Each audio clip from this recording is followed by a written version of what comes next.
What the Supreme Court is hoping, without any question whatsoever, is that it will never have to decide this question.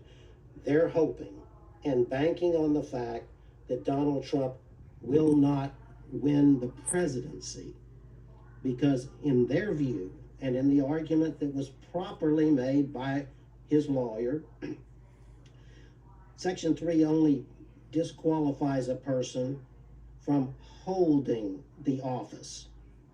By its terms, it does not disqualify one from running for the office in either the primary or the general. But if the Supreme Court waits, and it does come to pass that the former president is elected President of the United States in 2024, then the Supreme Court of the United States will have to address whether that newly elected President of the United States is disqualified under the 14th Amendment. That is a recipe for national chaos. I mean, that seems, how would they even, you're saying if Trump was actually elected, then the Supreme Court would have to decide whether the 14th Amendment would prevent him from actually assuming office.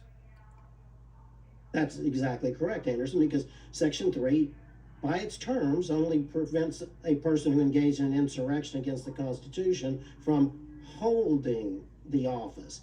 And indeed, the former president's lawyers actually argued in their reply brief that the Supreme Court of the United States never will have the power to decide the former president's disqualification. Right. Why? They argued because the Congress of the United States can at any time remove the disqualification.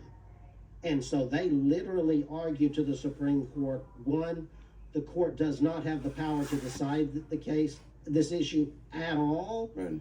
And it certainly can't decide it until 2029, after the president would be out of office if he were elected. Yeah. Professor Traub, just briefly, were you,